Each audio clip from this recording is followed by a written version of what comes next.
So welcome to the inside of my home. Our layout was really designed around how we were going to be able to make money on the road. And from there we knew we didn't want to have a hybrid bed. And so those two things kind of defined a lot of our layout, and everything else filled in from there. This is where we feel most at home, most comfortable, most at ease. So we did dual swivel seats in our layout.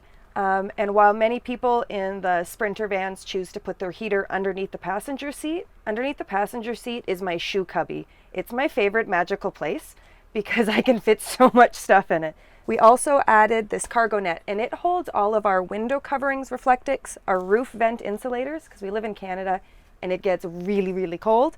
So all of this gear actually just ties up with a chip clip. It was one of the cheap, simple things we did on the road, finding the need for it. So this is my desktop setup. For years before we moved into the van, I was already working remotely as a data analyst with various Canadian and US companies. And it requires some fairly serious computing power. So this is a liquid-cooled, custom-built desktop computer that I use a ultra-wide screen monitor with. And we put this on a nice swivel mount. So while this is my office, this also pulls out and allows for movie night from our chairs or from bed. And so it's been a really nice, easy thing to have in the van. So this desktop is actually mounted in a way that you need to remove the countertop and the drawer to be able to take the desktop.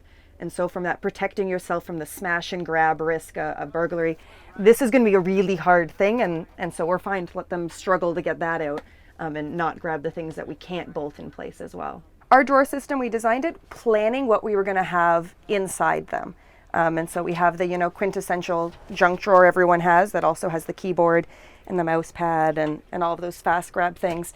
But we also did things like the bottom drawer, which has a lock, is what we call our tech drawer. And it'll be nice and chaotic right now. And in this drawer, we added charging within it so that we could leave all of everything in here and let it charge while we drive and not be sliding all over the place. So as Canadians, we travel through a lot of extreme weather. We just spent New Year's Eve at the highest elevation town in Canada in the Rockies. It was quite cold. With those types of travel, we plan for getting stuck and needing to stay wherever we're stuck for a long time. So this is my emergency ration drawer that I get made fun of. Because if we get stuck, we're living off beans. And then this drawer, you'll notice, is surprisingly empty. And I found in our 2 years on the road, more and more we're pulling stuff out of the van and not putting more in. And so it's kind of exciting to start having less things around and less clutter to deal with.